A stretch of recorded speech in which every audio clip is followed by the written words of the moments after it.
같은 부모에게서 태어났지만 삶의 모양은 전혀 다르게 펼쳐지곤 합니다. 그럴 때 우리는 묻습니다. 왜 저 아이만 유독 안 풀릴까?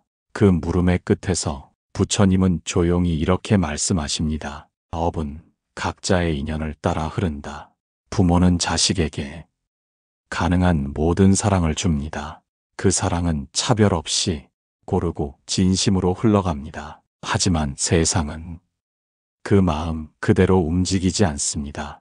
한 자식은 순조롭게 자리 잡고 다른 자식은 이유 없이 끊임없이 삶에 부딪히곤 합니다. 그럴 때 우리는 스스로를 책망하기도 하고 때로는 그 자식을 원망하기도 합니다.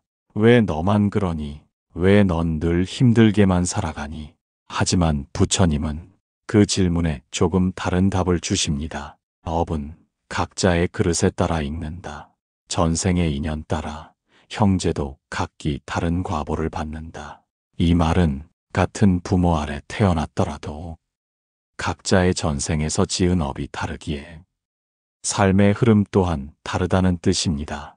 그 자식이 지금 겪고 있는 고통은 그 아이의 탓도 부모의 부족함도 아닐 수 있습니다. 어쩌면 전생에서의 어떤 짐을 이 생에서 풀기 위해 그 아이는 지금 그 무게를 짊어지고 살아가고 있는지도 모릅니다.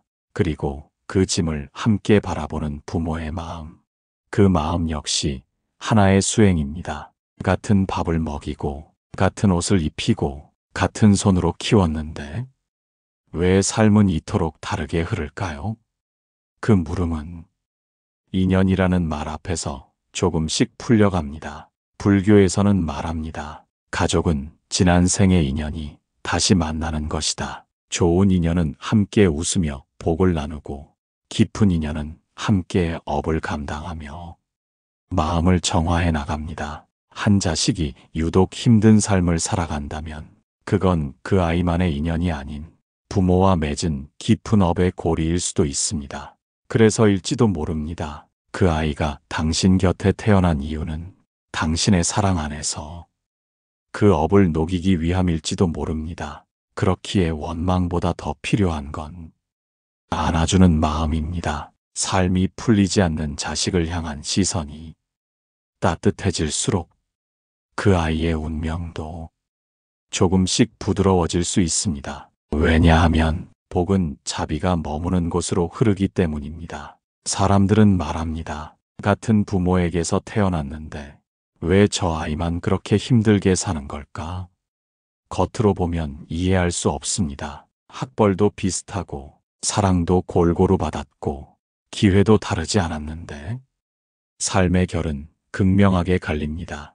그럴 땐 눈에 보이지 않는 세계를 조심스레 들여다보아야 합니다. 부처님은 이렇게 말씀하셨습니다. 전생의 업은 그림자처럼 따라다니며 때가 되면 반드시 과보를 드러낸다. 우리는 전생을 알 수 없습니다. 하지만 인연의 법칙은 늘 공정하게 그리고 조용히 흐릅니다. 어떤 아이는 과거에 많은 공덕을 지었기에 이 생에서 복을 누리며 살고 어떤 아이는 풀어야 할 업을 많이 지었기에 그 짐을 이 생에서 감내하며 살아갑니다. 이건 결코 벌이 아닙니다. 그저 인연의 반복이고 마음을 정화하는 또 하나의 기회입니다. 그래서 불교에서는 삶의 고통을 업장의 소멸이라 부릅니다. 부모 입장에서는 그 자식이 안쓰럽고 때로는 왜 저 아이만 그러냐는 생각에 속이 타들어갈 수 있습니다. 하지만 그럴수록 그 자식을 향한 시선은 더 부드럽고 더 따뜻해야 합니다. 왜냐하면 그 아이가 가장 외롭고 힘든 순간에 기댈 수 있는 유일한 인연이 바로 부모이기 때문입니다. 그리고 그 부모 또한 이 생에서 그 아이와 만날 깊은 인연이 있었기에 함께 업을 나누는 것입니다. 가족은 전생의 업과 공덕이 만나 함께 정화되어 가는 수행의 길입니다. 지금 그 자식이 겪는 고통은 당신에게도 중요한 깨달음이 될 수 있습니다. 그 아이의 고통을 함께 바라보는 마음, 그 마음에서 자비는 자라고 그 자비는 복이 되어 또 다른 인연을 밝히는 빛이 됩니다. 그러니 지금 힘들어하는 자식을 탓하지 마세요. 그 아이는 지금 가장 깊은 업을 마주하고 있는 중일지도 모릅니다. 그 앞에서 우리가 할 수 있는 것은 판단이 아니라 기도와 같은 따뜻한 시선입니다. 고요한 물 위에 작은 돌을 던지면 잔잔한 파문이 일어나듯 과거의 행위 하나하나가 지금의 삶에 파동을 만들어냅니다. 그 파동이 크고 깊게 일렁일수록 그 사람의 삶은 흔들림 속에서 조용히 업을 소멸시켜 갑니다. 부처님은 말씀하셨습니다. 업은 심은 대로 거두며 그 과보는 피할 수 없다. 이 말은 무섭게 들릴 수도 있습니다. 하지만 그 안에는 깊은 자비가 숨어 있습니다. 왜냐하면 그 업을 자각하고 바르게 살아가려는 마음만 있다면 어떤 업이라도 조용히 그리고 분명히 소멸해 가기 때문입니다. 한 자식만 유독 고통을 겪는 이유는 그 아이가 짊어진 업의 깊이가 다른 형제들보다 더 크기 때문일 수도 있습니다. 그건 잘못도 실수도 아닙니다. 그저 이 생에서 그 업을 녹이려는 선택일 뿐입니다. 이해할 수 없는 좌절, 반복되는 실패, 그리고 어딘가 막혀 있는 듯한 흐름, 그 모든 것들이 그 아이만의 고요한 수행일 수 있습니다. 불교에서는 눈에 보이는 고통만을 고통이라 보지 않습니다. 마음의 혼란, 삶의 막힘, 인연의 틀어짐까지도 모두 업의 표현이며 동시에 그것을 다듬어가는 과정입니다. 부모로서 우리는 그 과정을 지켜보는데 그치지 말고 마음으로 함께 걸어야 합니다. 그 아이가 나누지 못한 말, 표현하지 못한 아픔, 그리고 스스로도 알지 못한 외로움을 조용히 알아차려주는 일, 그것이 바로 가족이 업을 함께 감내하는 방식입니다. 그리고 그 공감이 또 하나의 공덕이 되어 그 아이의 운명을 조금씩 부드럽게 풀어갑니다. 모든 업은 깊이만큼의 깨달음을 품고 있습니다. 지금 자식이 겪고 있는 삶의 어려움은 언젠가 더 큰 연민과 지혜로 피어날 씨앗일 수 있습니다. 그러니 부모의 마음으로 그 씨앗이 자랄 수 있도록 따뜻한 물을 주고 조용히 햇살을 비춰주세요. 같은 부모에게서 태어났는데 왜 삶은 이토록 다르게 흘러갈까요? 누구는 순탄한 길을 걷고 누구는 돌불이 많은 길을 선택한 듯합니다. 하지만 부처님은 이렇게 말씀하셨습니다. 모든 존재는 자신의 업에 따라 자신에게 맞는 수행을 하고 있을 뿐이다. 즉, 누군가는 평온함 속에서 자비를 배우고 또 누군가는 시련 속에서 인내와 깨달음을 익히고 있는 것입니다. 한 자식이 계속 힘든 이유는 그 아이만이 감당할 수 있는 특별한 수행이 있기 때문일지도 모릅니다. 그 아이가 지금 겪는 고통은 단순한 시련이 아니라 깊은 정화와 성숙의 과정일 수 있습니다. 가족은 그 수행을 옆에서 지켜보는 인연입니다. 때로는 함께 아파하고 때로는 조용히 등을 받쳐주는 역할이 부모가 감당해야 할 또 하나의 수행이지요. 삶이 풀리지 않는 자식을 바라볼 때 우리 마음엔 수많은 감정이 오갑니다. 죄책감, 분노, 슬픔, 체념. 그러나 그 모든 감정 위에 이해라는 한 줄기 자비가 놓일 수 있다면 그 순간 그 자식의 인생도 조용히 방향을 틀기 시작합니다. 왜냐하면 부처님은 말씀하셨습니다. 고통을 이해하면 자비가 되고 자비는 모든 업을 녹이는 불이 된다. 지금 자식이 걷고 있는 길은 그 아이만의 길입니다. 그 길이 험하고 고된 이유는 그만큼 더 깊은 수행이 필요한 인연이기 때문입니다. 그리고 그 길 옆에 당신이 있다는 사실은 그 아이에게 무엇보다 큰 복이 됩니다. 삶의 굴곡은 그 사람의 내면을 다듬는 조각칼과 같습니다. 그 조각이 끝나는 순간 그 자식은 누구보다 단단하고 누구보다 넓은 마음을 지닌 사람이 되어 있을 것입니다. 그러니 오늘은 그 아이의 삶을 안타까워하지 말고 그 삶 자체를 하나의 길로 바라보세요. 그 시선 하나가 이미 큰 자비가 되어 그 자식의 운명을 조용히 바꾸고 있을지 모릅니다. 한 자식만 유독 힘들게 살아갈 때 부모는 자신을 먼저 탓하게 됩니다. 내가 그 아이를 더 챙기지 못해서 그런가? 내 업이 아이에게 간 건 아닐까? 이런 마음의 무게는 때로 자식의 고통만큼이나 깊고 조용히 가슴을 짓누릅니다. 불교에서는 말합니다. 부모와 자식은 서로의 업을 나누기 위해 만난다. 이 생에서 만난 가족은 단순한 혈연이 아닙니다. 전생에서 맺은 업의 실타래가 이 생에서 풀어지기 위해 다시 만난 깊은 인연의 결과입니다. 그렇기에 한 자식만 유독 안 풀리는 이유는 그 자식만의 업이기도 하지만 부모와 함께 짊어진 업일 수 있습니다. 당신이 괴로운 이유, 그 아이가 힘든 이유, 그 모든 고리가 서로 연결되어 있는 것입니다. 하지만 이건 결코 두려워할 일이 아닙니다. 왜냐하면 그 업을 함께 바라볼 수 있다는 것, 그 자체가 큰 공덕이기 때문입니다. 부처님은 또 이렇게 말씀하셨습니다. 업은 나누면 가벼워지고 공덕은 나누면 커진다. 자식이 겪는 고통을 무조건 대신해 줄 수는 없지만 그 고통을 외면하지 않고 마음으로 함께 짊어질 수 있다면 그것이 곧 업을 녹이는 수행이 됩니다.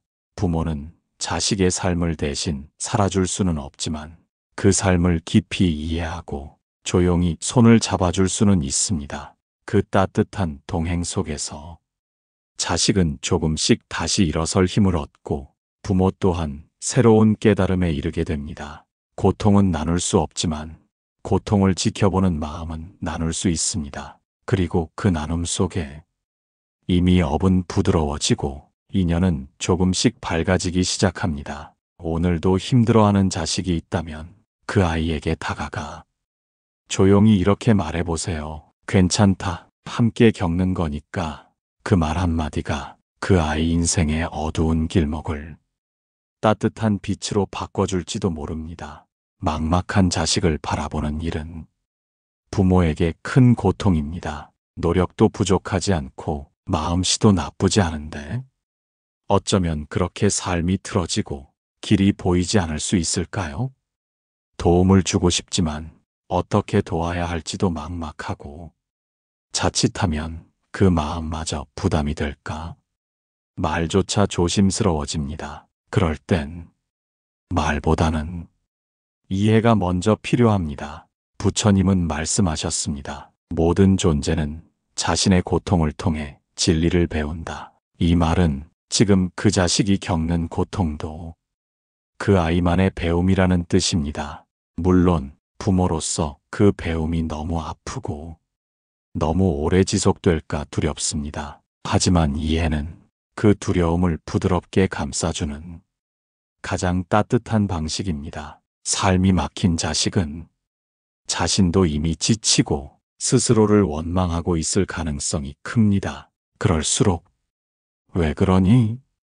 좀 잘해봐라 하는 말들은 마음의 상처가 되어 박힐 수 있습니다. 부모가 해줄 수 있는 가장 큰 도움은 그 자식을 있는 그대로 바라봐주는 일입니다. 비교하지 않고 조급해하지 않고 지금 그 모습 그대로 인정해주는 일. 그 인정이 자식의 마음을 안심시킵니다. 그리고 그 안심 속에서 비로소 변화는 시작됩니다. 불교에서는 있는 그대로 바라보는 것을 자비의 시작이라 말합니다. 지금 자식에게 필요한 것은 조언도 지시도 아닙니다. 그저 한 사람으로서 고통을 겪는 존재로서 조용히 마음을 나눠주는 시선, 그 시선 하나가 그 아이를 다시 숨 쉬게 만들고 막혔던 삶의 길에 작은 틈을 만들어줍니다. 부처님은 또 이렇게 말씀하셨습니다. 이해받는 마음은 가장 빠르게 업을 녹인다. 자식이 힘든 이유는 그 아이 안에 문제가 있어서가 아닙니다. 그저 지금 그 아이가 자기 삶의 고개를 넘고 있는 중이기 때문입니다. 그 고개를 넘을 때 누군가 손을 잡아준다면 그 아이는 더 이상 홀로 넘어야 할 길 앞에 주저앉지 않을 것입니다. 오늘 하루 그 자식을 바라보는 당신의 마음에 이해라는 자비를 더해보세요. 그 한 걸음이 그 아이 인생 전체의 흐름을 조용히 바꾸는 시작이 될 수 있습니다. 세상에는 복을 일찍 받는 사람이 있고 복이 늦게 찾아오는 사람도 있습니다. 일찍 피는 꽃이 있는가 하면 끝자락 가을에야 조용히 피어나는 꽃도 있듯이 말이지요. 자식이 유독 안 풀릴 때 우리는 흔히 이렇게 말합니다. 왜 넌 안 되니? 도대체 언제쯤 나아지겠니? 하지만 부처님은 복이 늦게 오는 이들을 향해 이렇게 말씀하셨습니다. 복은 인연이 무르익을 때 반드시 피어난다.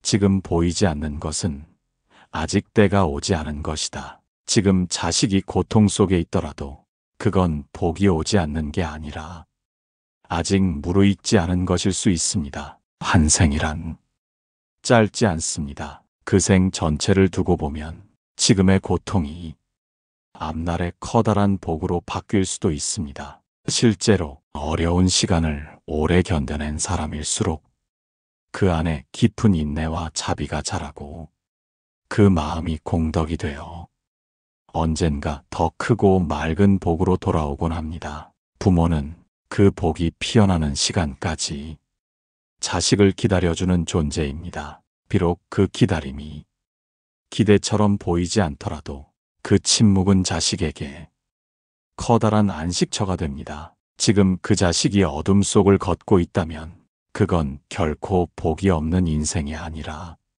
복이 깊은 인생일 수 있습니다. 깊은 뿌리를 내리는 나무가 하늘 높이 자라듯 지금의 시간은 내면의 뿌리를 다지고 있는 시간입니다.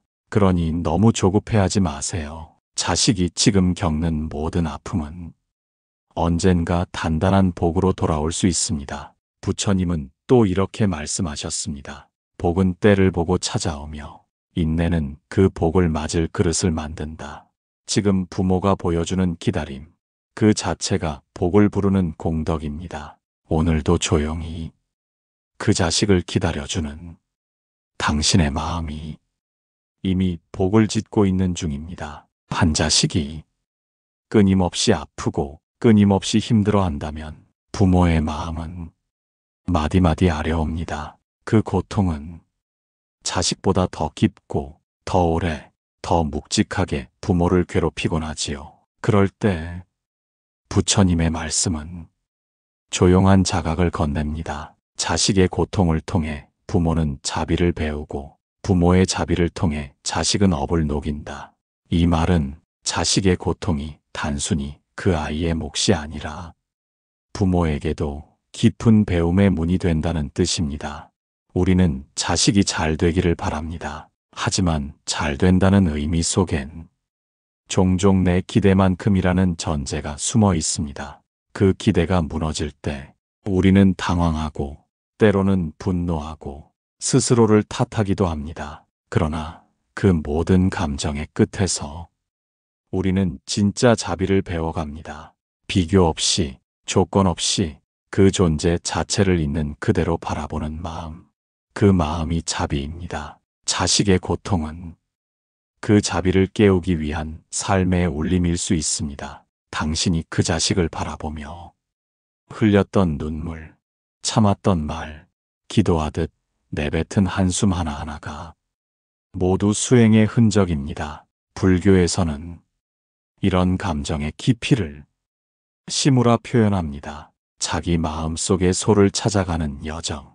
그 여정엔 고통도, 혼란도, 깨달음도 모두 포함되어 있습니다. 지금 당신은 자식을 통해 당신 자신의 마음을 들여다보는 귀한 수행을 하고 있는지도 모릅니다. 그 자식이 힘든 이유, 그 이유를 완전히 알 수 없더라도 그 고통이 당신에게 자비를 열어준다면 그건 이미 두 사람 모두에게 큰 복입니다. 부처님은 또 말씀하셨습니다. 남의 고통을 안아줄 수 있는 이는 가장 먼저 자신의 업을 녹인다.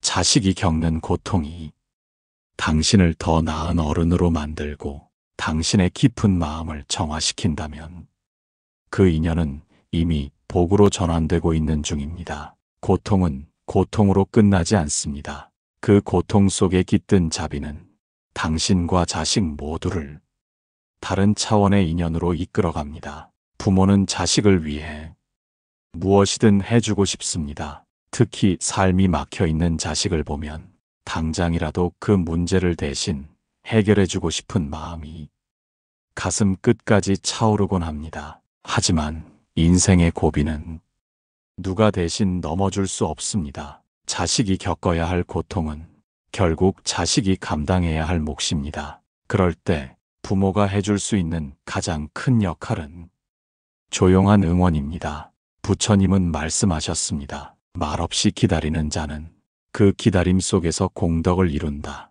조용히 기다려주는 마음, 묻지 않고 재촉하지 않고 그저 곁에 있어주는 존재, 그건 말보다 더 큰 위로가 됩니다. 삶이 안 풀리는 자식은 이미 스스로를 가장 많이 자책하고 있습니다. 그 자책에 누군가의 비교나 꾸짖음은 더 깊은 상처를 낳을 뿐이지요. 그럴수록 필요한 건 부드럽게 안아주는 시선입니다. 괜찮다, 늦어도 된다, 지금처럼만 있어도 좋다. 그런 말들이 그 아이를 다시 숨 쉬게 만들고 막혔던 마음의 물꼬를 터줍니다.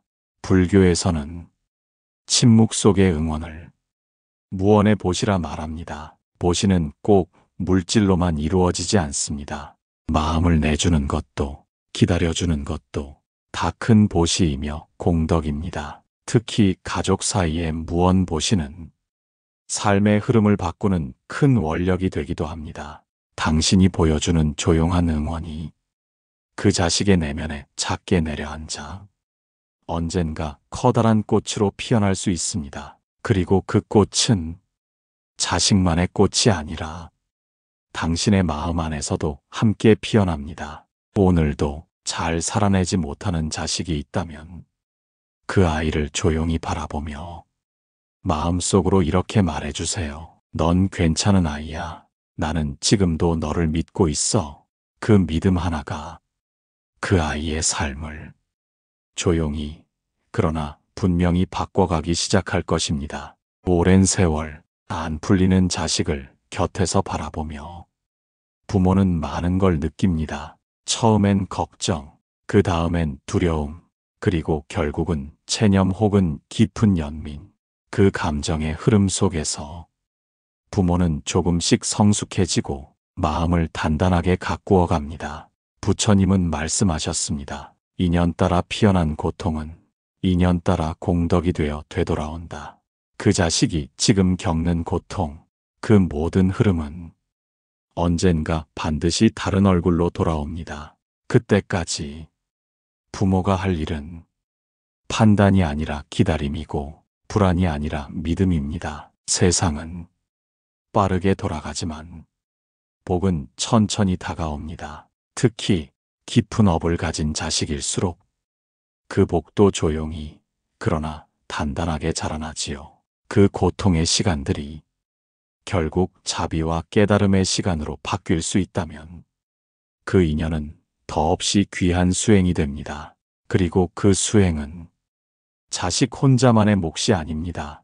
그 자식을 지켜봐 온 부모의 마음, 그 시간, 그 모든 정성과 사랑이 함께 쌓여 공덕으로 되돌아옵니다. 불교에서는 어떤 인연도 헛되지 않는다고 말합니다. 힘들었던 그 자식과의 시간도, 수없이 눈물 삼켰던 밤들도 그 모두가 당신의 공덕이 되어 삶 전체를 부드럽게 덮어줍니다. 자식의 삶은 당장은 답이 없어 보여도 그 안엔 반드시 배움이 있고 깨달음이 있으며 복으로 전환될 씨앗이 있습니다. 오늘까지 견뎌낸 부모의 마음, 그것이야말로 세상에서 가장 깊은 수행이자 가장 아름다운 복입니다. 이제는 그 자식을 믿고 그 인연을 받아들이며 조용히 이렇게 말해주세요. 이 길이 고되더라도 나는 너의 삶을 사랑한다. 그 말 한마디가 당신과 그 자식 모두에게 가장 큰 업장을 녹이고 새로운 인연을 여는 열쇠가 될 것입니다. 부처님은 말씀하셨습니다. 이해받는 마음은 가장 먼저 업을 녹인다. 자식의 삶이 막혀 있어도 그 존재를 있는 그대로 안아주는 부모의 마음은 그 자체로 이미 복을 짓는 수행입니다. 좋아요와 구독은 이 따뜻한 인연을 함께 이어가는 공덕입니다. 감사합니다.